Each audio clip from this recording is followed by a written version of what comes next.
మన గౌరవ ముఖ్యమంత్రి అయినటువంటి నారా చంద్రబాబు నాయుడు సార్ వారికి, ట్రాన్స్పోర్ట్ మినిస్టర్ అయినటువంటి ఎం రామప్రసాద్ రెడ్డి గారికి, కడప టీడీపీ పార్టీ అధ్యక్షుడైనటువంటి శ్రీనివాసరెడ్డి గారికి, మా ఎమ్మెల్యే మేడం మాధవిరెడ్డి గారికి నమస్కారములు.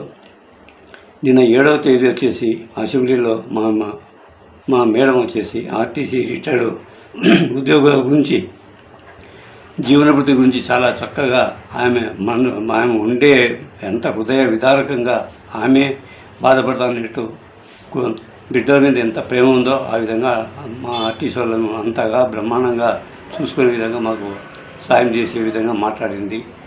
అంతగా మాట్లాడిన ఆయన స్పీకర్ మాత్రం మీరు ఆర్టీసీల పథకాలు వద్దా, మీరు పథకాలు కావాలన్నా మీరు అనే విధంగా అన్నాడు. కాబట్టి ఆయన మాట్లాడకూడదు. అయితే మా దురదృష్టం ఏమంటే ఆ రోజు మా ఎమ్మెల్యే మాట్లాడినప్పుడు సభలో ముఖ్యమంత్రి గారు లేరు, ఆయన ఢిల్లీ పర్యటనలో ఉన్నాడు.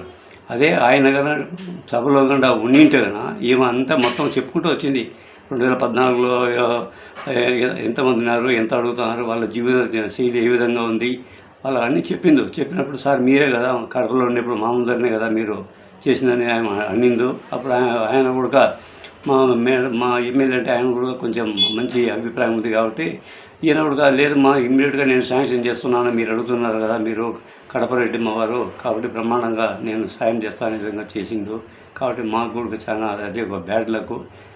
ఆ సభలో అదే రోజు అయ్యన్న పాత్ర సార్ ఉన్నా కానీ ఇమ్మీడియట్గా ఎంతవరకు వచ్చేది కాదు. ఆయన కూడా సాయం చేసి ముఖ్యమంత్రికి కూడా ఆయన దృష్టికి తీసుకుని పోయిందో. కాబట్టి ఏదేమైనా అంత అయిపోయింది. కాబట్టి ముఖ్యమంత్రి గారికి మేము ఒకటే కోరుకునేది ఏమంటే సార్ అందరూ 78 ఏళ్ళు ఉండేది ఎంత ప్రతి 4 ఏళ్ళు పోతారు, అంత తర్వాత అందరూ పోయేవాళ్ళే. కాబట్టి 1 కోటి కన్నా 50 లక్షల కన్నా ఎక్కువ ఉంటే కొద్ది బడ్జెట్లో ఉరివే రానే రాదు, మీరేం భయపడాల్సిన అవసరం లేదు.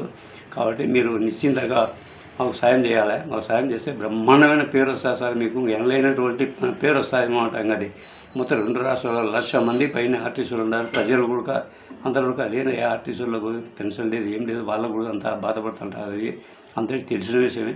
కాబట్టి మీరు ఇంకా వేరే సంకోచం లేకుండా అసెంబ్లీ సమావేశంలో వచ్చేసి మీరు డిక్లేర్ చేసి ఉండవలసిన కోరుతున్నాను. అయినా మా ట్రాన్స్పోర్ట్ మినిస్టర్ అంటే ఎమ్మెల్యే మాట్లాడిన తర్వాత ట్రాన్స్పోర్ట్ మినిస్టర్ కూడా నేను వీడియో పంపినాను. ఆ వీడియోలో కూడా ఆయన చూసి కూడా సాయం బ్రహ్మం చేయాలి. ఇప్పుడు మేడంకి వచ్చేసి మంచి ఎటువంటి అది అభిమానం అంటే అది అలిగానేటువంటి అభిమానం వచ్చింది. అదేవిధంగా మీరు కూడా సంపాదించుకోవాలంటే మీరు ట్రాన్స్పోర్ట్ సంబంధించిన మంత్రి కాబట్టి మీరు కూడా ముఖ్యమంత్రితో మాట్లాడి 5,000 రూపాయలు జీవనభృతి ఇచ్చేసి చనిపోయిన వాళ్ళకు 2,500 రూపాయల ప్రకారం ఇచ్చేసి ఆర్టీసీ ఎండీకి ఆదేశాలు ఇవ్వవలసిందిగా కోరుతున్నాను. ఇటువంటి తరుణంగా మీకు రాదు సార్. ఇటువంటి మీకు మంచి పేరు తెచ్చుకోవాలంటే ఇదే విషయంలో మీరిద్దరు మాట్లాడుకొని డిక్లేర్ చేసి మీకు బ్రహ్మరథం పడతారు. అందరూ బ్రహ్మాండంగా ఆర్టీసీలో ఉండే వాళ్ళందరూ ఉద్యోగం చేసేవాళ్ళు రిటైర్డ్ వాళ్ళు కాబట్టి మాకు సాయం చేస్తారని మేము అనుకుంటున్నాము. Thank you sir. ఆర్టీసీలో 2014 సెప్టెంబర్ ముందు రిటైర్డ్ అయిన దాదాపు 6,000 మంది ఆర్టీసీ పెన్షనర్స్కి ఈపీఎఫ్ హై పెన్షన్కు ఆప్షన్ ఇచ్చుకునే అవకాశం లేకపోవడం వలన వాళ్ళకి వృద్ధాప్య పెన్షన్ కంటే తక్కువ, కేవలం 1000 నుంచి 2,300 వరకు మాత్రమే పెన్షన్ వస్తూ ఉంది. దానివల్ల 70-80 సంవత్సరాలు పైబడి ఉన్న వాళ్ళ పరిస్థితి చాలా దయనీయంగా ఉంది. మీ ద్వారా మంత్రి గారి దృష్టికి తీసుకెళ్తున్నాను అధ్యక్ష. వీరు రిటైర్డ్ ఉద్యోగులు అవడం వల్ల వీరు ప్రభుత్వ పథకాలకు కూడా అర్హులు కాకుండా పోతున్నారు. కొంతమందికి అయితే 700 రూపాయలు పింఛన్ వస్తూ ఉంది.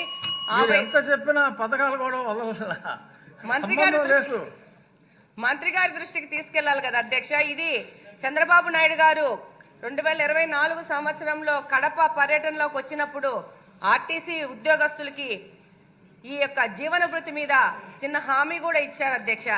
కాబట్టి వాళ్ళు దగ్గర 6,000 మందే ఉన్నారు.